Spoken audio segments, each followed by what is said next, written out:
참 이해할 수 없는 거긴 한데, 민주당이 원전을 길을 쓰고 막으려고 하고 있어요. 뭐 이유는 아시죠? 왜냐면은 그 문재인 정부 때 탈원전을 해버렸잖아요. 그러고 나서 그 중국산 태양광 패널 이거 갖다가 그 친환경 에너지 사업 이걸로 몰아가지고 나라를 또 한 차례 크게 대차게 말아먹었잖아. 그러니까 이게 친환경이라는 단어가 이래서 또 문제가 있는 건데, 이 민주당은요 기본적으로 이 원전을 한국이 원전 기술을 계속 발전시키는 걸 안 좋아합니다. 그렇지 않은 다음에 이런 짓거리를 계속 할 리가 없죠. 왜 그러냐면은 이 친환경 프로젝트가 이 근거가 중국에 있기 때문이에요.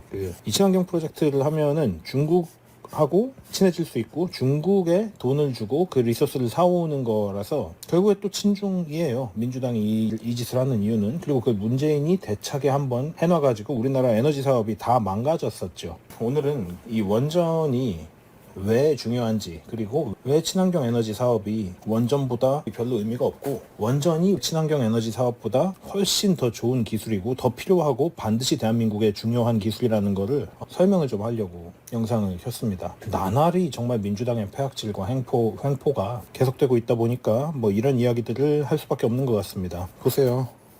더불어민주당 김성환 의원이 원자력발전소 주력기기 사전 제작 금지를 골자로 하는 안전법 개정안을 발의한 가운데 민주당의 탈원전체 시도가 이루어지고 있다. 결국에 이게 골자예요. 이게 결국 본심입니다. 여기 또 충권이 형 나왔네.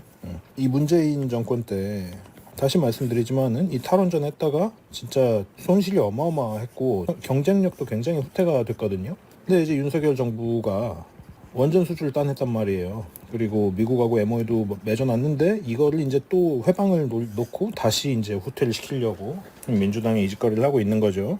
원자력 발전소 주력기기 사전 제작 금지, 이게 사실상 탈원전의 핵심인데요. 지금 현 상황에서 이게 왜 그런지를 제가 지금 간략하게 드리자면은, 이 원전 주력기기는요, 이거 대형 설비입니다. 엄청. 이거는 원래 사전 제작이 원칙이에요. 뭐 이 의원이 뭘 알겠습니까? 이건 지금 원자력 학회 자체가 반발하고 나섰다고 하잖아요.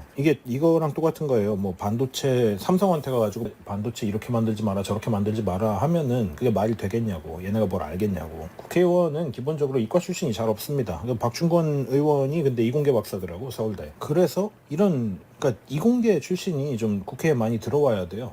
그거 되게 중요합니다. 뭐 어쨌든 뭐 이건 좀 다른 얘기고, 원전 주력기기는 대형 설비라서 몇 년 넘게 걸려요. 그래서 건설 허가를 받고 나서 제작을 시작하잖아요. 그러면은 원전 건설하는 기간이 엄청나게 길어지고, 이렇게 되면은 결국에 전력 공급이 지연되고, 그리고 건설 비용이 더 들겠죠. 그리고 거기서 이걸 미리, 그러니까 시간을 아낄 수 있는데 시간을 못 아끼게 되겠지. 그러니까 아낄 수 있는 시간을 다 버리게 되잖아요. 이렇게 되면 결국 어디까지 이게 스노우볼이 굴러가냐면은 해외 원전 수준은요, 국가 경쟁력입니다. 근데 여기서도 손해를 보겠죠. 그래서 이 짓거리들이 지금 우리나라 경쟁력을 약화시키려고 하는 거예요. 이게 원전은 뭐 그냥 그 반도체 뚝딱 만들듯이 그렇게, 물론 반도체도 뚝딱 만드는 건 아니지만은 뭐 조그만한 거 뭐 이렇게 만드는 그런 게 아닙니다. 원전은 대형 설비라는 거는, 그 원전 자체가 그 원자로 리액터가 얼마나 큰지 아시잖아요. 그래서 이 원전 자체는요, 특히 글로벌 경쟁을 하려면은 일정하고 제작비를 굉장히 효율적으로 관리를 해야 됩니다. 그래가지고 이 시간이 정말 중요한데 이거를 사전 제작을 하지 말라? 미친 소리죠. 간단하게 얘기를 하고 넘어가자면요, 기기들에 대해서 한번 얘기를 해볼게요. 첫 번째로 원자로 압력 용기라는 게 있습니다. 이게 뭐냐면은 핵연료를 담고 그걸 가지고 핵분열을 시켜가지고, 이거 이제 핵심이죠. 핵분열이 일어나는 그 중심 장비예요. 이거는 제작 기간이 3년에서 5년이 걸립니다. 두 번째로 증기 발생기, 이제 스팀 제너레이터 라고 하는 건데, 얘는 이제 그 원자로에서 발생한 열로 증기를 생성합니다. 이것도 2년에서 4년이 걸립니다. 다음 터빈, 알죠? 터빈 들어봤죠, 많이. 그리고 그 파워 제너레이터, 그냥 한국말로 하면 그냥 발전기가 되겠죠. 이거는 이제 그 여기서 나오는 증기를 가지고 에너지를 만드는 거예요. 에너지로 전기를 생성합니다. 이 설비도 2년에서 3년이 걸립니다. 다음 이제 그 냉각수 펌프, 그리고 열 교환기, 원자로에서 있었던 발생한 열을 제거하고 냉각수를 순환시키는 장비입니다. 이것도 2년 이상이 걸립니다. 그 원전이 건설되는 일정은 어떻게 되냐면요, 설계 먼저, 그 다음에 건설허가, 다음 기기 제작, 시공, 시운전이에요. 그 주력기기 사전 제작한다는 거는요, 건설 허가를 받자마자 바로 이 설치로 건너갈 수 있는 거예요. 그러니까 이거를 허가를 받고 나서 이거를 시작하면은 여기서 시간을 다 버리게 되잖아. 근데 여기까지 해놓고 허가를 받자마자 일로 넘어갈 수 있으면은 이 시간을 아낄 수 있잖아요. 근데 이게 이때부터 시작하면은 뭐 2년에서 5년이 걸리는 건데 이 시간을 내다 버리는 거잖아. 기술은 매년 엄청나게 빠른 속도로 발전합니다. 그래서 그 국가 경쟁력을 갖추려면은 이런 거를 당연히 다 시간을 아껴야 된단 말이에요. 특히 이걸 수출한다고 하잖아요. 이게 발주국은요, 일정 준수를 정말 중요하게 생각합니다. 그래가지고 진짜 문제가 뭐냐면은 사전 제작이 안 되잖아요. 그러면 이게 신뢰도 하락으로 바로 이어져요. 인과관계가 바로 나온다고. 그래서 안 되는 거예요. 원전 주력기기는요, 사전 제작은 이거는 국제원전 건설 관행입니다. 일반적으로 이거는 허용되는 거예요. 원래부터 허용되는 겁니다. 이거는 뭐 예를 들면은 미국도 그렇고요, 프랑스도 그렇고, 심지어 중국도 그래요. 이거는 무조건 허용돼 있는 거예요. 원래부터. 왜냐? 시간이 중요하다는 거를 현대의 그 테크놀로지가 얼마나 빨리 진화하는지를 알고 있기 때문에 이거를 건설 허가 난 다음에 이때부터 제작하는 게 말이 안 된다는 거를 심지어 중국도 안다고. 근데 우리나라가 이걸 막으려고 하는 거죠. 지금 민주당이 왜 민주당은 맨날 이지랄입니까? 왜 자진해서 손해를 보려고 자꾸 하는 거예요? 이해를 못 하겠어요. 여기 보시면 원전기기 제조기업에서 이런 얘기가 나왔어요. 에너지 안보와 탄소 중립을 위해 없어서는 안 될 원자력을 정치적 잣대로 재단하지 말라. 그러니까 이게 지금 민주당이 하고 있는 짓이라고. 왜 탄핵을 그지랄로 많이 하고, 왜 국정 마비시키고, 왜 법안 지멋대로 개정하고, 왜 탈원전하겠어요? 이게 지금 이미 국익에는 얘네는 이제 전혀 이 국익 자체에는 얘네는 관심이 없어요. 그냥 이재명 방탄 이거랑 그냥 그 여당 저지 이거밖에 머릿속에 없고, 거기다가 이제 그 종중 이걸 하려고 하는 거잖아. 지난번에 어떤 좌파 빡대가리 새끼가 와가지고 그런 얘기를 하더라고. 뭐 민주당이 등신들이냐, 왜 중국에다 나라를 갖다 바치는 짓을 하겠냐, 다 생각이 있고 다 나라를 위해서 하는 거겠지라고 얘기를 하는데, 그 공산주의 및 사회주의의 특성이 뭐냐면은 소수 지도층이 거의 왕이 돼버려요. 거의 왕실이 돼버려. 이게 근데 지금 국회의원이잖아. 이걸 원하는 거야. 얘네는 니네가 좆대도 만든 관심이 없어. 그렇지 않은 다음에 왜 이렇게 중국에다 모든 걸 다 갖다 바치고 있겠니? 갖다 바치고 있는 수준이잖아. 근데 이거를 무슨 생각이 있어요? 그 생각이 있으면 이런 법안을 쓰지 않지. 이게 어려운 얘기가 아닌데.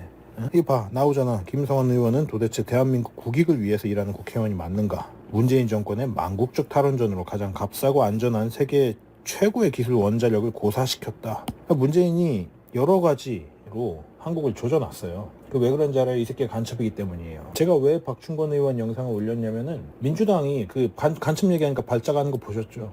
요즘에 간첩이 어딨냐라고 말하는 새끼들 다 모가지를 따야 됩니다. 정신 차려야 돼요. 그래서 이제 원전을 가지고 반대하는 애들은 결국에 환경 얘기거든. 근데 이게 여기서 낚이면 안 되는 게 뭐냐면은 그 친환경 정책이 있죠. 이거는요, 뭐 대표적인 예로 그 태양광 패널, 이거를 이제 문재인이 중국에서 존나 사와가지고 설치를 해놨잖아요. 이게 오히려 덜 친환경적입니다. 원전에 비해서. 왜냐하면 얘가 사온 이 태양광 패널이 존나 저가형이고 저품질이에요. 그러니까 그냥 중국에다 돈을 갖다 퍼준 게 다예요. 태양광 패널은 수명이 있어요. 이게 영구적인 기관이 아닙니다. 이게 15년 정도가 그 수명의 한계예요. 이게 무슨 얘기냐면은 15년 동안 꾸준히 똑같은 효율을 내는 것도 아니란 얘기야. 그러니까 효율은 점점 떨어지다가 15년이 딱 되면은 이제 못 쓰게 된다는 얘기예요. 그러니까 또 그때 가가지고 바꿔야 돼. 근데 더 문제가 뭐냐면은 이거를 어떤 계획을 가지고 설치해놓은 게 아니고 그냥 마구잡이로 설치해놔가지고 지금 산사태 나고 난리 났어요. 그러니까 이게 뭐냐면은 친환경 정책이다라는 게 원전하고 비교했을 때 단기적으로는 뭔가 좋아 보여. 그리고 이름도 친환경이니까. 근데 장기적으로 봤을 때는 원전이 압도적으로 친환경적입니다. 그냥 공포 마케팅을 하는 거예요. 그 체르노빌 원전 뭐 이런 얘기 하면서. 근데 나라가 발전하고 기술이 발전하고 하는 데에는 에너지가 필수적으로 필요한데, 이 친환경 에너지들은요, 첫 번째로 간헐적이라는 한계를 지니고 있습니다. 바람이 맨날 부는 거 아니고 태양이 하루의 절반은 안 떠 있잖아요. 그러니까 이게 그 지속성이라는 속성이 이 한계가 있습니다. 근데 원전은 24시간 365일 돌아가잖아요. 그래서 애당초에 상대가 안 됩니다. 그래서 친환경 에너지를 얘기하시는 분들 중에 이거를 저장할 수 있는 기술을 개발하면 되지 않느냐. 근데 저장도 현실적으로 어렵습니다. 이거 되게. 왜냐면은 그 저장하는 과정에서 에너지가 예를 들어서 100의 에너지가 생성되면은 그 100이 다 저장되는 게 아니에요. 에너지 손실이라는 게 있습니다. 그 예를 들면은 그 저장 기술 중에 대표적인 걸로 이제 배터리 기반 저장이 이제 있죠. 근데 이게 이제 보통은 리튬이온 배터리 혹은 나트륨 이온 배터리도 있어요. 그리고 이제 그 플로우 배터리라는 것도 있는데, 이것들이 문제가 뭐냐면은 이제 이 리튬이온 배터리는 단기, 그리고 플로우 배터리는 장기, 나트륨은 지금 이제 그 발전 단계에 있는 건데, 문제가 일단 이거는 공간이 엄청나게 많이 필요합니다. 얘네는. 그리고 수명이 있어요. 특히 리튬이온 배터리는 5년에서 10년, 길게 가면 그 10년마다 교체를 해줘야 되는데, 이 리튬의 채굴도 제한적이잖아요. 그렇죠? 그러니까 우리나라는 에너지 자원이 없는 나라예요. 다 전부 다 에너지를 수입해 와야 되는 입장에서, 그래서 원전은 그래서 포기하면 안 되는 겁니다. 가장 효율이 높고 가장 기술을 통해서 얻을 수 있는 이익이 어마어마하게 높다고.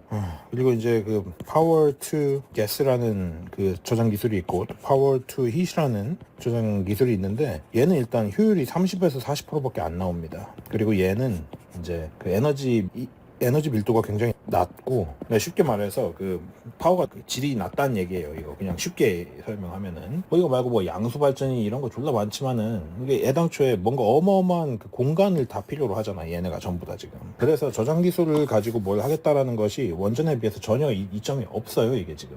다시 이제 그 간헐성으로 돌아와서 이어가자면은, 원자력은 원자력 지금 원전 이거는 그러니까 우리나라의 기저전력을 담당할 수 있습니다. 그리고 이거는 날씨나 시간 이런 거에 영향을 받지 않고 24시간 365일 안정적으로 전기를 공급한다고. 그리고 저장 기술이 필요가 없어요. 그러니까 그 뭐 댐을 건설한다든지, 뭐 배터리를, 대용량 배터리를 어디인가 뭐 야산에다가 묻는다든지 이런 게 이제 필요가 없는 거야. 그냥 원전만 딱 있으면 되는 거라고. 그래서 특히 이제 뭐 친환경 에너지, 이게 뭐 효율이 겁나 올라가고 어떤 특수한 기술의 특이점에 도달해가지고 이게 100%다 전환이 일어난다면 참 좋겠지만은, 100% 전환시킬 수 있는 에너지 저장 기술은 현재 존재하지 않습니다. 이론적으로도 아직까지는 불가능합니다. 그래서 이 친환경을 그 에너지 저장 기술이랑 같이 발전시켜야 되는데, 이게 현실적으로 지금 상용화가 아직 멀었어요. 뭐 상용화 시킬 수 있으니까 일단 해놓긴 했겠지만은, 실제로 원전에 비해서 압도적으로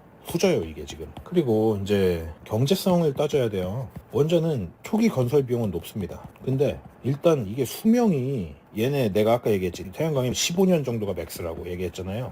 원전은 40년에서 60년이 수명입니다.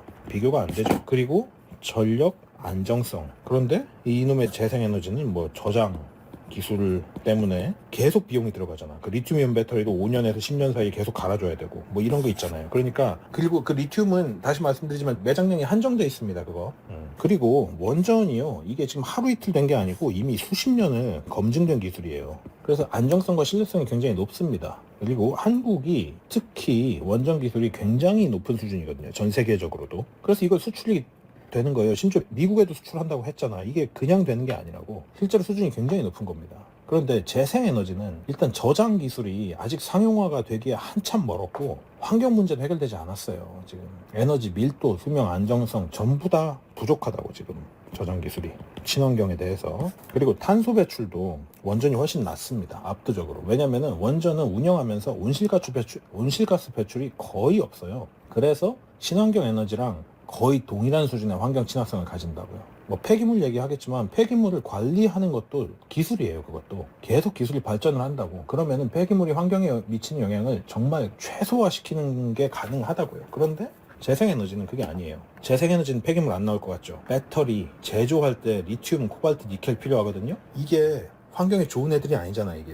그래서 거기서 이미 환경 파괴가 일어난다고요. 니켈은 심지어 얘는 이제 중금속이랑 뭐 몸에 안 좋은 애들이에요, 이거 전부 다. 거기다가 태양광 패널도 폐기물이 발생하고, 배터리도 폐기물이 계속 발생하죠. 그래서 독성 물질을 포함하고 있는 배터리랑, 그리고 이제 태양광 패널은요, 폐기되면은 그게 재활용이 안 됩니다, 아예. 에너지 안보에 대해서 얘기해 봅시다. 우라늄이 이제 원전의 연료거든요. 이거는 소량으로도 엄청나게 많은 양의 에너지를 생산이 가능합니다. 그래서 이제 안정성이 그래서 중요한 거예요. 전기라는 거는요, 뭐 아침에는 쓰고 저녁에는 못 써, 이게 전기가 아니잖아. 근데 그게 단순히 우리의 생활에만 미치는 게 아니고 전체 산업이, 발전이 다 전기를 필요로 하잖아요. 그래서 안정적인 전기 공급이 24시간 7일 365일 이루어지는 게 그래서 중요한 건데, 친환경으로 가면은 이게 안 된다고. 그 보세요. 일단 여기에 들어가는 모든 장비, 태양광, 풍력 이거 전부 다 중국에서 수입해야 되거든요. 원전이 우리나라가 기술력을 세계적인 기술력을 갖고 있는 거에 비해서 이거는 의존을 해야 되잖아, 다른 나라에다가. 그러니까 이게 에너지를 다른 데서 사오는 거랑 똑같은 거예요, 거의. 거기다가 리튬은요 우리나라에 안 납니다, 참고로. 이거는 칠레 뭐 이런 데에 있어. 콩고에 있던 거, 칠레랑 콩고 뭐 이런 나라에서 또 수입해 와야 돼. 그러니까 수입이에요, 전부 다. 우리나라에서 스탠드얼론이 가능한 거랑 어딘가에서 전부 다 사와야 되는 거랑 당연히 이게 좋을 수밖에 없습니다. 비교할 거리가 아니에요, 이게.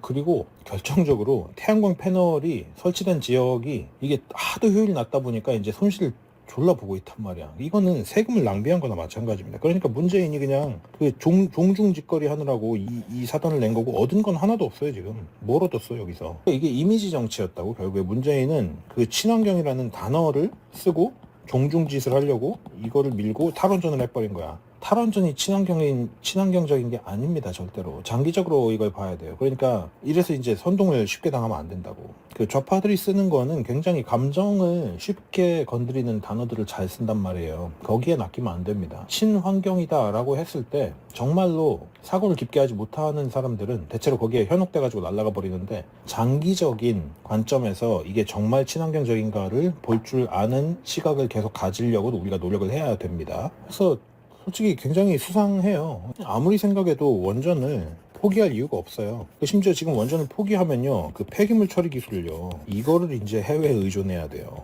폐기물 처리 기술을 계속적으로 개발시키고 이거를 계속 발전시킬 수 있는 거는요, 원전이 돌아간다는 전제가 있어야지 법적으로 가능합니다. 원전이 안 돌아가는데 폐기물 처리 기술을 개발할 수가 없어요, 원칙적으로. 원전을 포기했을 때 얻게 되는 이득은 정말로 하나도 없습니다, 안타깝게도. 왜냐? 다시 말씀드리지만 에너지, 효율, 밀도, 안정성, 그리고 에너지 안보라고 우리가 얘기하는 자율성 혹은 자립성, 그리고 그 외교적 이점, 뭐예요? 그 수출 얘기하는 거예요. 이게 제가 또 얘기했던 고부가 가치 산업 중 하나가 될 수 있단 말이에요. 그리고 친환경이야. 결정적으로 졸라 웃긴 게, 그 문재인이 그렇게 난리치던 친환경은 실제로는 이 원전보다는 훨씬 더 친환경적이지 않다고. 에너지 밀도도 낮아, 추가적으로 공간도 많이 잡아먹어, 태양광 설치해가지고 산도 다 망가졌어, 폐기물 계속 나와. 장기적으로 봤을 때 이 수명도 생각을 해야 된다고. 단순히 그냥 민주당이 친환경 정책을 편다 와 할 게 아니고, 머리가 있으면 생각을 할 줄 알아야 됩니다. 뭐 하여튼 오늘은 원전 얘기를 해봤는데, 또 이제 민주당이 이 폐악질 또 부리고 있죠. 11월에 원전 예산 통과시켰다가 또 중간에 다 잘라버리고, 이게 다 수당의 횡포입니다. 이거를 어떻게 우리가 다 알게 되고 다 관심을 갖게 됐어요? 결국에는 이게 계엄령이 그래서 의미가 없었던 게 아니에요.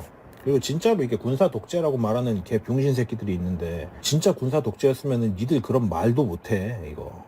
군사 정권이 어땠는지 모르는 애들인데 개소리를 하고 있는데, 뭐 총이 발포가 되기를 했냐, 뭐 누굴 뚫겨 패기를 했냐, 군인들이. 그리고 진짜 군사 독재면은 이 계엄령 해제하란다고 뭘 해제를 해? 안 하지. 그냥 가가지고 국회에다 다 총질해버리지. 이건 애당초에 정말로 고도로 계획된 정치적 전략입니다. 윤석열 대통령이 이걸 통해서 국민들한테 알려주고 있는 거예요. 뭐 이제 계엄이 옳았느냐 뭐 그렇지 않느냐에 대한 문제를 얘기하자는 게 아니고, 이런 민주당의 횡포, 폐악질, 그리고 이제 공산주의, 종북, 종중, 빨갱이 간첩 짓거리들 하는 것들, 이런 거를 실제로 계엄령으로 이렇게 때리지 않았으면은 많은 사람들이 여기에 이렇게까지 관심을 가지지 않았을 거예요. 지금 성공했어요, 이거. 왜냐면은 미국이 이제 이재명을 의심하기 시작했거든. 심지어 미국의 좌파 언론마저도 이재명을 부정적으로 얘기하기 시작했습니다. 이거 엄청난 성과입니다. 이제 뭐 결과가 어떻게 될지는 모르지만은 분명히 한국의 민주당이 공산당이다 라는 거를 명확하게 전 세계에 지금 떨치고 있는 중이죠. 미국에서 그렇게 판단하기 시작했다는 것 자체가 이제 굉장히 큰 소득입니다, 이거는.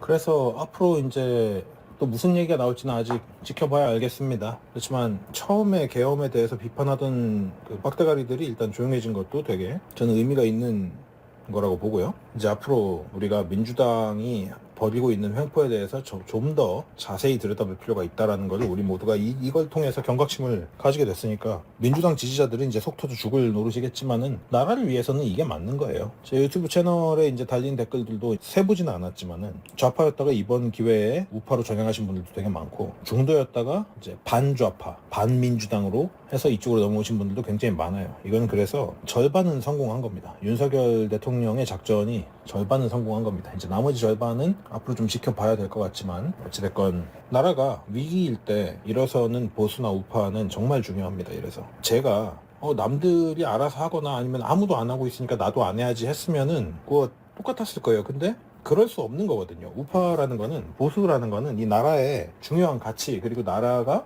강대해지고 발전하기를 바라는 그런 마음들이 보여서 나라를 지키고자 하는 마음이 이제 그 기본 초석이거든요. 그런 마음을 가진 우리가 보수주의자들이 똘똘 뭉쳐서 같이 행동하고 민주당과 싸워야 됩니다. 종북 세력과 종중 세력과 공산당 세력과 싸워나가야 합니다. 내가 어느 때인데 공산당이냐 간첩이냐 종북이냐 하시는 분들 니네 짱깨인 거 압니다.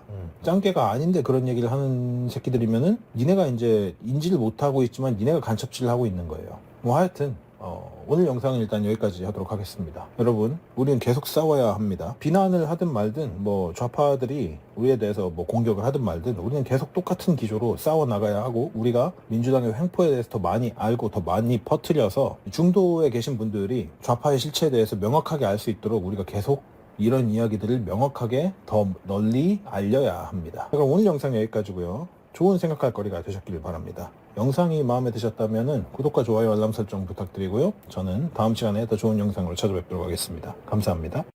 전쟁의 모든 제한을 다 허물어뜨리고 동원할 수 있는 모든 수단과 방법을 총동원해서 적국을 패배시킨다.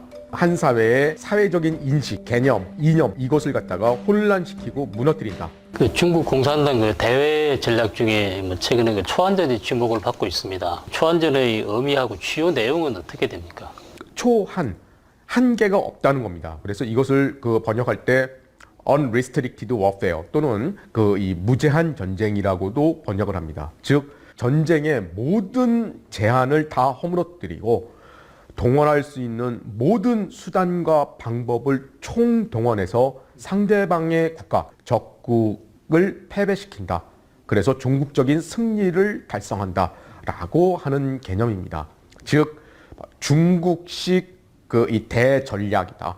라고도 얘기할 수 있겠고요. 바로 초안전은 첫 번째로는 조금 전문적인 얘기가 될 수 있겠는데, 클라우제비츠의 전쟁론에서 나오는 절대전쟁과 현실전쟁의 개념에서 절대전쟁의 개념에 주목을 하고 있고요. 그것을 많이 가지고 오고 있고, 그리고 중국 전통에서는 손자병법, 그리고 이 현대에 들어와서는 중국 공산당, 모택동의 인민전쟁 개념에 기반을 하고 있습니다. 21세기판 중국의 인민전쟁론이다. 여기에서 주로 사용되는 방법은 바로 비군사적인 부분입니다. 비군사적인 부분 중에서 바로 중국 공산당이 전개하는 해외 통일 전략 전술, 즉 중국 공산당이 타겟으로 한 사회, 그것이 미국, 호주 또는 한국, 이러한 국가들이 될 수 있겠죠. 사회 자체를 교란하고 아예 무너뜨리는 겁니다. 중국에 유리하도록. 그래서 그러기 위한 방법 중에 가장 이 중심적으로 사용하는 것 중에 하나가 바로 그람시 이론의 이른바 진지론 개념입니다. 그래서 한 사회의 사회적인 인식, 개념, 이념 이것을 갖다가 혼란시키고 무너뜨린다라고 하는 것이고요. 이것을 하기 위해서는 각종 가짜 정보, 그리고 여론의 호도, 중국 공산당 중심으로 여론 유도, 그리고 해당 사회의 좌파 시민단체들 또는 진보 시민단체들과의 통일전선을 구축해서 그 사회를 교란시키는 것들, 그리고 대학에 침투를 해서 대학의 학문의 자유를 제한을 하고 거기에 있는 학생들, 그리고 이 전문가, 교수들의 이 학문과 사상과 표현의 자유를 억압하고 다양한 방법을 전개를 하고 있습니다. 그 중에서 우리가 알고 있는 것은요, 바로 중국이 해외 통일 전략 전술, 이른바 해외 통전이라고 합니다. 이거하고 여론전과 심리전을 전개한다라는 정도로 우리는 알고 있습니다. 그러나 중국 공산당이 전개하고 있는 것은 보다도 광범위하다. 우리는 한국 사회에서는 한 예가 있죠. 특히 올해 초에 한국 사회에서 이슈가 되었던 나는 개인이요라고 하는 키워드.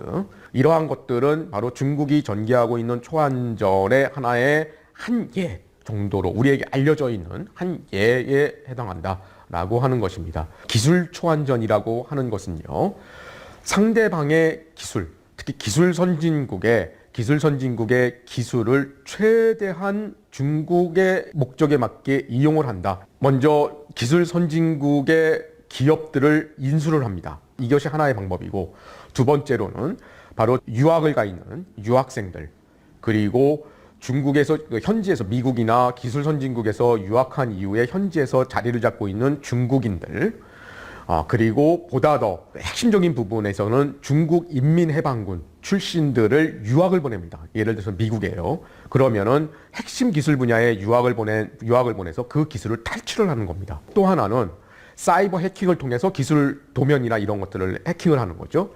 그리고 또 하나는 이 중국에 들어와 있는 기술 선진국, 해외 다국적 기업의 기술을 갖다가 공공연하게 탈취하는 그러한 방식입니다.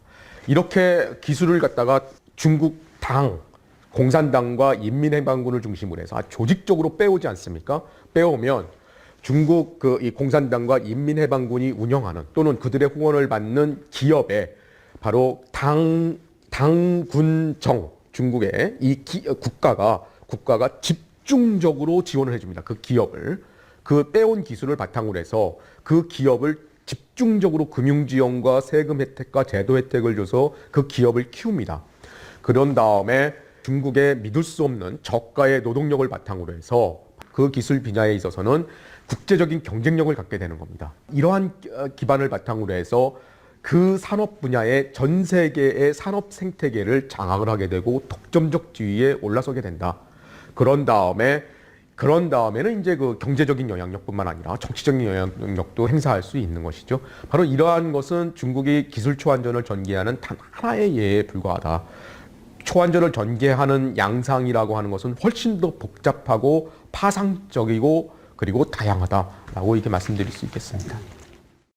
국회 증언법에 대해서 한번 다뤄주면 좋겠다고 하셔서, 그래서 오늘은 이 이야기를 좀 해보려고 합니다. 현재 이제 민주당의 전체적인 횡포가 조금씩 더 국민들에게 알려지고 있어서 개인적으로는 이게 잘된 일이라고 생각합니다. 어느 정도 판단력이 있는 사람들이라면은, 물론 이제 좌좀들은 제가 타겟하는 사람들이 아닙니다. 어차피 사실을 보고 그걸 받아들이냐 마느냐 그런 판단력이 있는 경우에만 제 영상을 보는 것이 의미가 있을 겁니다. 그렇지 않다면은 본인 자유니까 제가 굳이 강제하진 않습니다. 자, 봅시다. 국회 증언법이라는 거는요, 지금 국회 증언법을 얘기하기에 잠깐 앞서서 현재 민주당이 왜 그 한덕수 총리를, 정확히 말하면은 권한대행을 탄핵하겠다라고 이 난리를 치고 있는지 아시나요? 이게 왜 그러냐면 지금 민주당이 6개의 쟁점 법안을 또 발의를 해놓고 그 가결이 돼가지고 거부권을 행사하지 않으면은 넘어간 실제로 시행되는 것들도 있어요. 이것들이 이제 뭐냐면은 양곡관리법,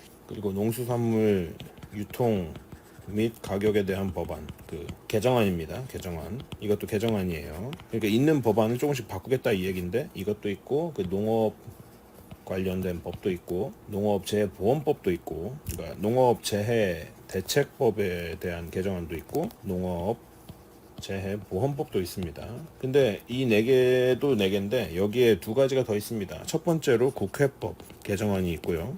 두 번째로 국회 증언감정법 개정안이 있습니다. 그리고 여기서 국회 증언법 혹은 국회 증감법이라고 줄여서 얘기하는 이 법률이 오늘 제가 이야기하려는 핵심입니다. 지금 왜 지금 한덕수 권한대행한테 난리를 치고 있냐면은, 거부권을 행사하면은 탄핵하겠다 이거거든요. 보세요. 국회는 거대 야당이잖아요. 이 의석수로 따졌을 때. 그래서 얘네가 지금 어떤 법을 상정하는 거에 대해서 거의 횡포에 가까운 정도로 거의 독점적인 권력을 가지고 있단 말이에요. 그런데 여기서 특히 국회 증언법은요 이미 통과가 됐습니다. 그래서 이걸 유일하게 막아낼 수 있는 거는요, 대통령이 거부권을 행사하는 거거든요. 실제로 윤석열 대통령은요, 지금까지 가장 많은 거부권을 행사한 대통령이라고 합니다. 그리고 그럴 때마다 민주당은 말도 안 되는 법안을 상정시켜 놓고 거부권을 행사할 때마다 독재다라는 프레임을 씌워왔습니다. 이게 민주당이 하고 있는 공작의 실체입니다. 실제로 국가의 이익에 전혀 도움이 되지 않는, 그리고 혹은 민생을 망가뜨릴 수 있거나 경제에 악영향을 주거나 혹은 공산화에 기여할 수 있는 법안들을 올려놓고, 혹은 국가 경제에 타격을 줄 수 있는 법안들을 올려놓고, 그게 대통령이 거부를 할 시에 독재 프레임을 씌워가지고 윤석열 대통령을 계속 공격을 해왔지요. 지금 거기다가 그 이재명 방탄 법안을 또 신나게 쏴대고 있지 않습니까? 선거법 위반이 있죠. 이것도 지금 개정해가지고 이 선거법 위반이라는 죄 자체를 없애려고 하고 있고요. 대북송금, 저는 이것도 되게 어이가 없습니다. 대북송금을 이제는 그 지방자치단체 지자체에서 자의적으로 할 수 있도록 하는 법안도 추진을 하고 있어요. 왜냐, 이재명의 대북송금에 지금 뭐가 걸려 있잖아요. 그러니까 그 죄 자체를 없애버리려고 지금 하고 있는 거예요. 그런데 그런 것들을 통과시켜줄 수가 있나요? 그래서 대통령이 계속 거부권을 행사를 한 건데, 그럴 때마다 독재 프레임을 씌운다는 거는 지금 이런 공작들이 어떤 형태로 이루어지고 있나요? 결국에는 이 민주당이 민생에 생각보다 크게 상관이 없이 단지 본인들의 대표만을 방탄하기 위해서 움직이고 있고, 나아가서는 이 국회증언법이라는 거는요, 굉장히 국가적 위기를 초래할 수 있는 법입니다. 그런 식으로 여러 가지 행패를 부리고 있다는 거를 좀 이제 국민들이 많이 알아야 됩니다. 그래서 이런 것들을 한덕수 권한대행이 거부권을 행사할 시에는 민주당은 탄핵을 하겠다로 협박을 하고 있어요, 지금. 그런데 다행이게도 한덕수 총리는 할 테면 해봐라 라는 태도로 그냥 당당하게 맞서 싸우겠다라는 태세로 나오셔서 다행이라고 생각합니다. 동시에 한덕수 총리는 이것이 내 마지막 공직이다, 탄핵은 신경 쓰지 않는다 라고 말씀을 하셨기 때문에 이제 전면전이 되게 될 겁니다. 민주당이 지금 밀고 있는 권한대행은 거부권을 사용할 수 없다. 왜냐, 대통령이 아니니까. 그런데 이거가 굉장히 위험한 얘기입니다. 여러분, 이거를 대통령이 아닌 건 사실이고, 그런데 거부권을 권한대행이 행사할 수 있냐 없냐에 대한 그 법률적 해석을 놓고 능동적으로 혹은 수동적으로 봐야 되느냐 라는 지점에 대해서 민주당이 계속 본인들 원하는 대로 이걸 가져가려고 하고 있는데, 여러분, 이게 좌파 우파 다 잘 들어보세요. 이게 왜 위험한 법안이냐면요, 만약에 권한대행이 거부권을 사용하지 못한다라는 결론에 도달하게 된다고 합시다. 그러면은 무슨 일이 발생할 수 있냐면은, 야당이 거대 의석수를 가지게 됐을 때 대통령 탄핵을 계속 시도합니다. 이거 가능합니다. 또 이제 그 빨갱이들 와가지고 그게 현실적으로 가능하냐라고 할 텐데, 가능하죠. 이재명이 뭐라고 했습니까? 될 때까지 하겠다. 그리고 이거는 지금은 본인들도 어느 정도의 위험 부담이 있기 때문에 이거를 안 하지 않을까라고 좌파들이, 민주당 지지자들이 생각하겠지만은 그렇지 않습니다. 얼마든지 가능하고 욕은 먹겠지만은, 그래서 대통령 탄핵시켜버리고 비워놓은 다음에 권한대행 세우고, 그 다음에 맘대로 거부권을 쓰지 못하니까 법안을 아무거나 다 통과시킬 수 있다는 얘기예요. 이렇게 되면은. 그래서 거대 의석을 가진 야당이라는 존재를 정말 조심해야 되는 겁니다. 민주당을 이걸로 만들어놨잖아요. 지금 그러니까 무슨 일이 일어나고 있냐고. 윤석열이 거부권을 그렇게 많이 썼어야 될 수밖에 없었던 배경이 여기 있고, 계엄령을 선포한 배경도 여기에 있습니다. 지금 민주당의 다수당의 횡포가 이런 식으로 일어나고 있기 때문입니다. 그리고 그것을 더 넓히려고 하고 있지요. 그래서 국회증언법에 대해서 얘기를 해보겠습니다. 이거는 사실 지금 민주당 내부에서도 이게 제정신으로 만든 법안이냐, 이걸 왜 통과시켰냐라는 얘기가 나오는 중입니다. 그만큼 이거는 앞뒤 생각을 안 하고 만든 법인 게 좀 있습니다. 국회증언법의 풀네임은 국회에서의 증언, 감정 등에 관한 법률 개정안입니다. 정확히 지금 제가 얘기하려는 거는, 이거를 이제 구글링 해보시면 나와요. 그 내용도 상세히 나오니까 잘 찾아보세요. 보시면은 왜 악법인지를 아실 수 있을 겁니다. 이거는 정청래가 발의를 했고, 현재 9개에서 10개의 법안이 올라와 있는데, 이렇게 비슷한 법안이 이제 많이 뭉치게 되면은, 그러니까 민주당에서 한 거겠죠, 당연히. 민주당에서 9개에서 10개의 법안을 올렸어요. 상정을 했는데, 이게 이렇게 비슷한 법안이 모이게 되면은 그걸 가지고 대안이라는 걸 만들어서 통과를 시키려고 하겠고, 이게 실제로 지금 통과가 되어 있는 상태입니다. 발의가 아닙니다. 다시 한번 말씀드리지만 발의가 아니고 통과가 됐기 때문에 거부권을 안 쓰잖아요. 그러면은 당장 내년 3월부터 이게 적용이 됩니다. 내용을 간단하게 이야기해 보겠습니다. 내용의 골자는 뭐 여러 가지 이야기가 있지만은 제가 핵심적으로 오늘 말하고 싶은 거는요. 국회는 국정감사, 국정조사를 위해서만 국회의원이 동행명령을 할 수 있다. 즉 중요 안건이나 청문회에는 동행명령 권한이 없어요.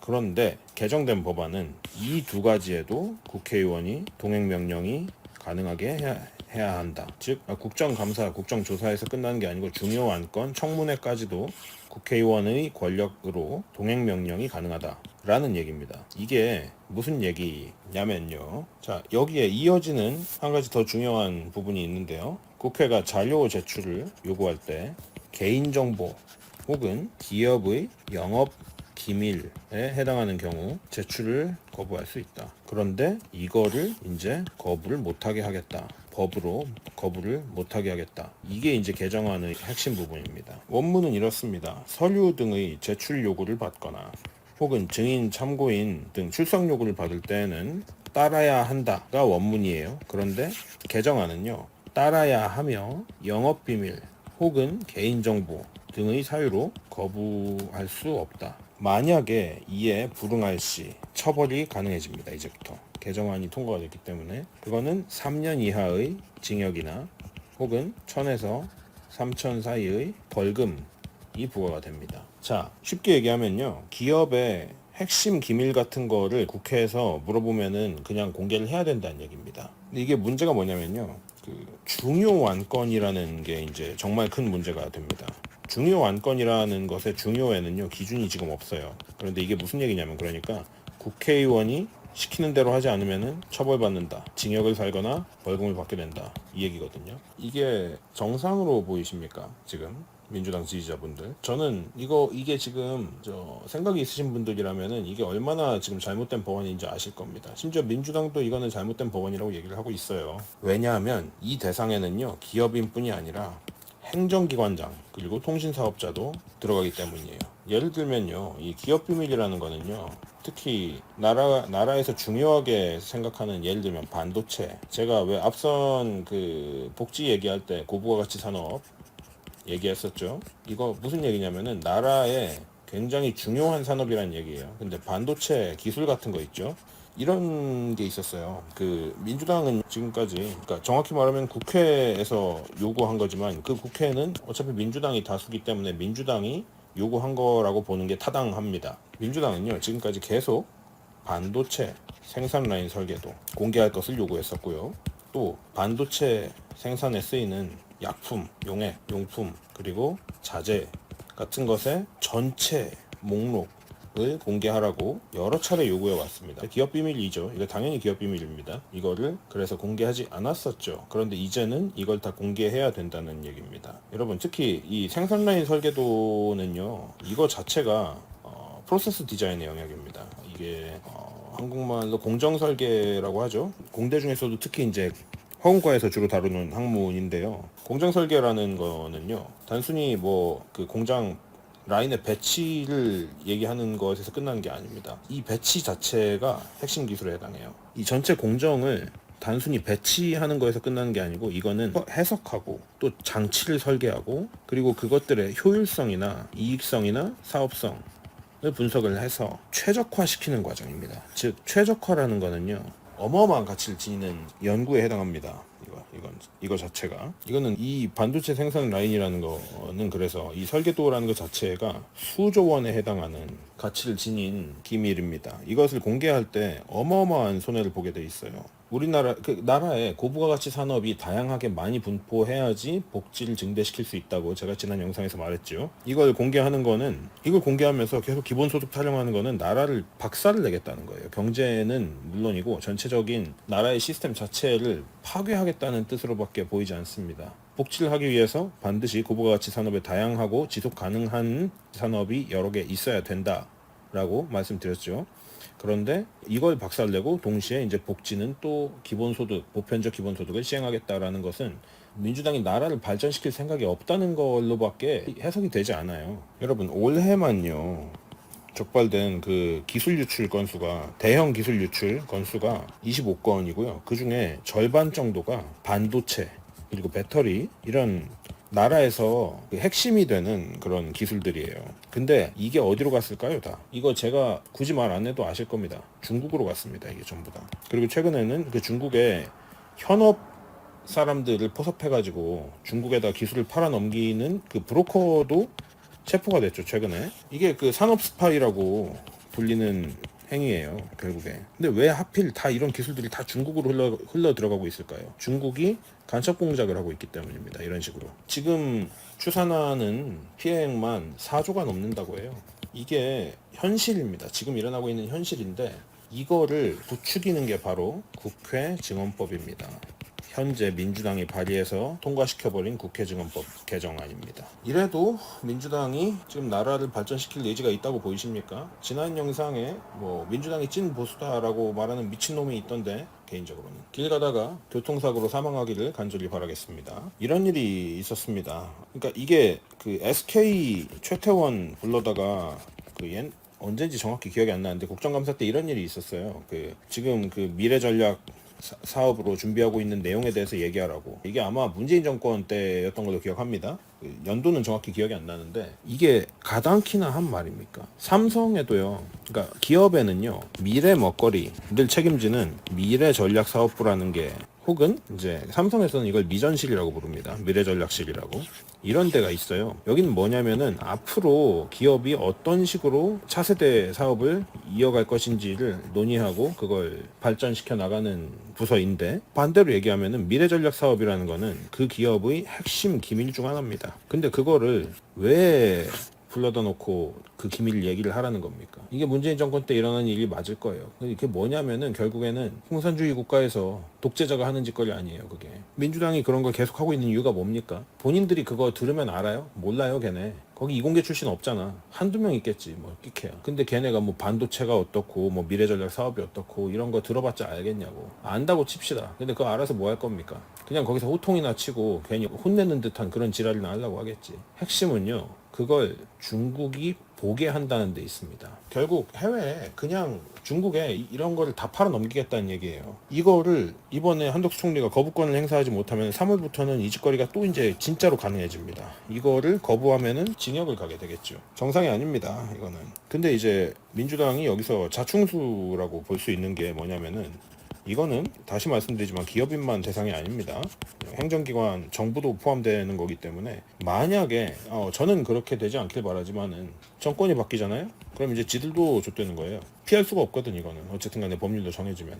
그래서 지금 무슨 생각인지 모르겠습니다. 뭐 어쨌든 한덕수 총리가 거부권을 행사하면은 탄핵한다고 하는데 이거는 거부권을 쓰는 게 니들한테도 좋을 수도 있는데 일단 뭐 어쨌든 이래놓고 또 발의해가지고 올리겠죠. 상정시키겠지. 이런 거를 여러분이 좀 알아야 됩니다. 민주당이 하고 있는 짓거리들 좀 자세히 알아야 돼요. 이거 되게 간단한 겁니다. 자, 그 다음으로 간단하게 국회법 개정안을 얘기하고 넘어갈게요. 뭐 이것도 중요한 내용 중 하나입니다. 지금 한덕수 총리가 거부권을 고심하고 있는 거는 양국관리법과 국회 증언법인데 이 국회법 개정안도 이것도 참 문제가 많은, 정확히 말하면 문제가 이미 어마어마하게 많은 상황에서 이걸 더 악화시키는 법입니다. 왜냐하면은 이게 그 예산이랑 관련된 얘기거든요. 예산안이랑. 지금은 이게 시스템이 어떻게 되어 있냐면요. 정부가 그 예산안을 제출하면요. 이게 법정 처리 시한이라는 게 있어요. 이거를 이때까지 만약에 국회에서 의결이 안 되잖아요. 그러면은 이게 자동으로 본회의에 상정이 돼서 표결이 가능합니다. 근데 이 개정안은 이걸 이제 그 자동 부의라고 해요. 그런데 이거를 없애버리겠다는 겁니다. 이걸 없애고 지금 이제 개정안은 국회가 온전히 이걸 가져가겠다는 얘기입니다. 이미 지금 국회에는 그 야당 민주당이 거대 의석이기 때문에 이미 강력하게 수정 권한을 행사할 수가 있거든요. 그러니까 이재명이 칼질을 할 수 있는 거예요, 지금 이게. 근데 이 자동 부의가 폐지가 되면은 이제 야당은 본회의로 넘어가기 전에 이제 그 민주당이, 야당이, 정확히 말하면 야당이 이게 본회의 가기 전에 협상을 할 수 있는 다른 카드를 가지게 된다는 그런 의미가 있습니다. 그래서 이렇게 되면요, 정부는 거대 의석이 이제 민주당이기 때문에 예산안을 처리하려면은 계속 야당하고 협상을 해야 되는 상황이에요. 그렇게 되면은 이 민주당은 계속 자신들이 하고 싶은 대로 더 할 수 있는 그걸 더 강화시키는 법이란 말이죠, 이게 지금. 근데 이게 문제가 뭐냐면 이거 폐지가 되면은 결국 이 제도가 지연이 되면 될수록 전체 책임이 정부에 돌아가게 될 가능성이 굉장히 높습니다. 그리고 야당은 이 경우에는 국회 심의를 강화하기 위해서 정당한 절차라는 논리를 내세워서 책임을 회피하겠죠. 대신에 예산안에 계속 악영향을 미치게 되고 칼질을 하면서 동시에 이 책임이 정부에 다 돌아가게 됩니다. 그래서 저는 이것도 거부권을 행사해야 된다고 생각합니다. 그런데 얼마나 가능할지 사실 잘 모르겠습니다. 뭐 이거는 그 거대 의석인 민주당을 위한 법입니다. 해서 민주당이 이런 식으로도 계속 폐악질을 부리면서 본인들의 그 영향력을 계속 넓혀가고 있습니다. 이거는 여러분 좋은 게 아닙니다. 특히 민주당 지지자분들 어제 말씀드린 대로 얘네가 이런 짓을 해도 여러분이 민주당을 끊임없이 지지할 거라고 생각을 하니까 여러분을 개돼지 취급하고 있는 겁니다. 이 점을 깨달으실 때가 됐습니다. 다시 말씀드리지만 지금 시대의 무지는 죄입니다. 본인들이 개돼지 취급받는 거를 인지를 못하고 계속 그걸 즐기고 있는 것밖에 되지 않아요. 상황을 객관적으로 보고 팩트체크를 본인이 직접 하실 수 있고 판단을 할 수 있는 능력을 가지고 있어야 됩니다. 그리고 그런 분별력이 있는 자라면은 이 민주당을 지지하는 것을 그만둬야 될 때가 됐습니다. 지금 나라가 위험하고요.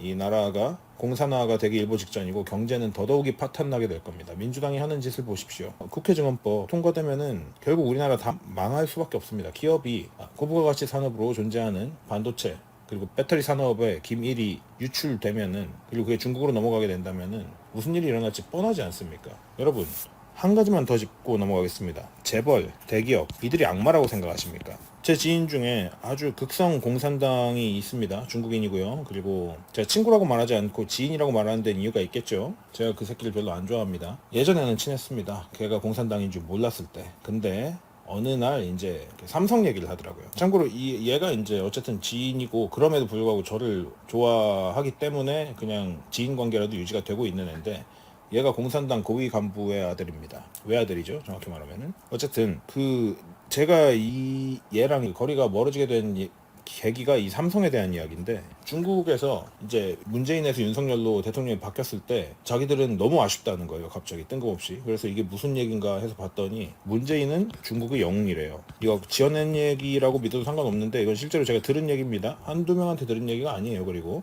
이거 중국인들한테 물어보면 다 똑같이 얘기할 거예요. 한번 물어보세요. 중국의 영웅이래요. 왜 영웅이냐 했더니 삼성을 찢으려고 했기 때문에. 저는 이때부터 뭔가 잘못됐다라는 걸 알게 됐어요. 이게 무슨 얘기냐? 왜냐? 그러니 삼성이 대기업이니까 없어져야 된다 라고 얘기를 하더라고요. 대기업은 악마다. 사람들을 착취한다. 그때 저는 처음 느꼈어요. 아, 이게 공산당이구나 라는 거를. 그리고 아니나 다를까 그날 그 긴 설전 끝에 저는 얘를 이제 친구로 여기지 않기로 생각을 했습니다. 명확하게 이야기를 했습니다. 나는 엔타이 커뮤니스트라고. 정확히는 커뮤니스트 악이라고 생각한다라고 했고 뭐 그것 때문에 그날 새벽 4시까지 싸웠는데 이해 못해요. 어차피 얘네는 그 세뇌가 된 애들은 그냥 그게 지들이 믿는 거 말고는 다 거짓이라고 생각하기 때문에. 근데 여러분 그 우리나라에도 이런 생각을 하는 사람이 있을 거예요. 분명히. 근데 이거 반대로 생각해 보세요. 삼성이 우리나라에 가져오는 가치를 생각을 해야 돼요. 여러분 고부가 가치 산업이 반도체가 있죠. 파운드리가 있죠. 이거 삼성 없었으면 우리나라 지금 못해요. TSMC 이거 대만이잖아. 얘네가 지금 커가고 있는 상황에서 삼성이 없었으면 우리나라는 진작 문제가 됐을 거예요. 그런데 만약에 삼성을 정부가 조져놔가지고 삼성이 만약에 미국으로 떠봐요. 삼성이 한국 기업이 아니고 미국 기업이 된다고 해보세요. 솔직하게 얘기하면요. 삼성 미국으로 진작 넘어왔잖아요. 애플이랑 충분히 싸워볼 만하게 성장할 수 있는 기업이 되고도 남았을 겁니다. 삼성의 잠재력은 어마어마해요. 그런데 이거를 단순히 뭐 대기업이다 뭐 그래서 가진 자와 못 가진 자 뭐 기업과 평민 뭐 이런 식으로 그게 포퓰리즘이라고 했잖아요. 제가 이 포퓰리즘으로 나누면은 그렇게 편협한 시각으로 세상을 바라보게 만들려는 게 민주당의 계략입니다. 여러분 삼성이 정말로 우리나라에서 사라져서 미국 기업이 돼버린다고 해봅시다. 우리나라에 뭐가 남겠습니까? 여러분 복지는요 물 건너가는 거예요. 고부가 가치 산업을 더 늘리고 잘 서포트해가지고 대기업이 그걸 잘 이끌어 가도록 해도 모자랄 판국에 대기업을 해체하겠다? 제정신입니까? 그런 일은 절대 일어나서 안 됩니다. 민주당이 이 포퓰리즘을 정말 잘 쓰는데 엘리트 대 평민 그리고 가진 자와 가지지 못한 자로 이 나누는 거에 그만 속아야 돼요. 여러분 엘리트가 단순히 뭔가를 소유한다라고만 생각하세요. 아니에요. 엘리트는 대신에 책임을 지게 돼 있고요. 가진 자와 못 가진 자 이거는요 못 가진 놈이 노력을 해야 되는 거고요. 기업과 고용인과 피고용인이라고 하면은 고용인은 그 사업이 망했을 때 그 책임을 그대로 다 떠안아요. 피고용인은 그냥 나가기만 하면 되지. 세상은요, 등가 교환이 기본입니다. 뭔가를 더 가지면 가질수록 가진 거에 대한 책임이 올라간다고요. 절대로. 그렇기 때문에 엘리트와 평민은요, 가치가 같을 수가 없고 평등할 수도 없고요. 상류층으로 올라간다는 거는요, 거기서 캐리해야 되는 책임감과 사회적 책임, 그리고 그 외에도 경제적인 모든 리스크를 다 짊어지고 간다는 뜻입니다. 이거는 여러분 혹시나 사업을 해본 사람이라면요, 이걸 모를 수가 없어요. 부도라는 단어를 아십니까? 사업이 부도가 난다는 거. 온갖 빚더미에 올라앉게 된다는 얘기거든요. 근데 그거는요, 그 기업의 오너인 사람이 그렇게 되는 거지, 그 밑에 고용인들은 그렇게 되지 않아요. 만약에 평등하게 가려면은 그런 부도가 났을 때 빚도 그 피고용인들 밑에 직원들도 다 그걸 떠안아야 되잖아. 근데 그렇지 않잖아요. 이런 것들을 좀 생각을 해보셔야 됩니다. 단순히 나는 그렇게 가진 자가 될 일이 없으니까 뭐 이렇게 생각할 게 아니라 세상을 있는 그대로 봐야 된다고요. 억지를 써가지고 해결되는 건 아무것도 없습니다, 여러분. 가진 자가 되고 싶다면요, 그에 상응하는 대가를 치러야 되는 게 이 세상의 원칙입니다. 그거를 강제로 평등하게 만들어가지고 공산주의화를 시키잖아요. 그럼 여러분, 강제적 평등에는요, 여러분의 자유가 없어요, 절대로. 그리고 여러분의 자식들은 여러분보다 더 못하게 부품으로 취급받으면서 살아가게 될 거라고요. 어떤 세상에 살고 싶은 겁니까, 도대체, 좌파들아. 정신 좀 차립시다. 이쯤 되면은 정말 안타깝고 가련할 지경입니다. 그리고 그들이 기업을 악마화해서 해체시키고 또 기밀을 다 빼내려는 데는요, 이유가 있습니다. 이걸 통해서 정부 외의 기업체가 성장하는 것을 제한하는 겁니다. 왜냐? 중앙에 권력을 집중시키고 기술적인 것에 대한 것들도 모두 다 중앙 집권으로 만들려는 겁니다. 왜냐? 이런 식으로 대기업이 생기면은 이거는 결국 공산주의로 가지 못하거든요. 이렇게 되면 이 대기업이 생기면요, 대기업이 계속 생기고 이걸 통해서 사람들이 계속 스타트업을 만들고 사업을 하고, 이거를 공산주의 국가는 이걸 바라지 않아요. 이것에 반대를 바랍니다. 그래서 중국이 괴상한 공산주의를 표방하고 있다는 겁니다. 지들이 자본주의를 받아들이고 있지만은 결과적으로는 자기들이 공산주의를 표방하고 있고 세상을 공산화시켜야 된다라고 이야기를 하고 있습니다. 이게 논리적 비약이라고 말하는 미친 새끼가 있던데, 중국 애들한테 가서 직접 물어보세요. 공산당에 가서 직접 물어보시고요. 중국은 기본적으로 프리 마켓 컴피티션을 인정하지 않아요. 국가가 다 통제를 해야 된다고 생각을 하고 있는 나라 정부가 바로 중국입니다. 그러면은 여기 이제 100% 중국 이 짱깨들이 와가지고 댓글 부대가 와가지고 아니라고 하겠지. 백날 그렇게 해봐라. 니네 그렇게 얘기할 거면은 시진핑을 욕해봐, 어떤 형태로든. 그러면은 적어도 내가 들여다는 봐줄게. 하여튼 여러분, 이런 그 민주당의 큰 그림을 좀 보셔야 됩니다. 공산화로 모든 방향이 다 공산화되는 쪽으로 향해 있어요. 이거를 좀 빨리 깨달으셔야 됩니다. 공산국가에 살고 싶으세요? 여러분 자식들 다 공산국가에서 부품처럼 살게 하고 싶으세요? 아니면은 노력하는 만큼 조금이라도 더 보상을 받고 남들과 구별되는 삶을 사는 세상에 여러분 자식들이 살아가길 바라시나요? 뭘 원하시는지는 여러분에게 달렸지만은 무엇이 악이고 무엇이 선인지는 명확하게 이미 정해져 있습니다. 이것은 서로 다른 생각이 아니고 틀린 게 엄연히 존재하는 겁니다. 여러분, 제발 깨어있는 시민인 척 그런 개 병신 같은 짓거리 좀 하지 마십시오. 그만해야 될 때도 됐습니다, 진작. 다시 말씀드립니다만은 현대시대에서 무지는 죄악입니다. 뭐 하여튼 오늘 영상 여기까지 하겠습니다. 제발 제 영상을 보고 조금이라도, 한 분이라도, 제발 한 번이라도 더, 바로라고까지 바라지도 않습니다. 한 번만이라도 더 생각해 보시고, 또 팩트를 구글, 네이버 말고, 네이버는 이미 좌경화가 끝나 있어요. 언론을 포함해서 네이버까지도 다 좌경화가 끝나 있어서 구글에서 조금이라도 한번 찾아보세요. 민주당이 벌이고 있는 횡포, 그리고 그것들이 가져올 미래의 재앙과 결과에 대해서 제발 한 번만이라도 검색을 해보시길 간곡히 부탁드립니다. 좋은 생각할 거리가 되었길 바라고요. 저는 다음 시간에 더 좋은 영상으로 찾아오도록 하겠습니다. 영상이 마음에 드셨다면 구독과 좋아요, 알람 설정 부탁드리겠습니다. 감사합니다.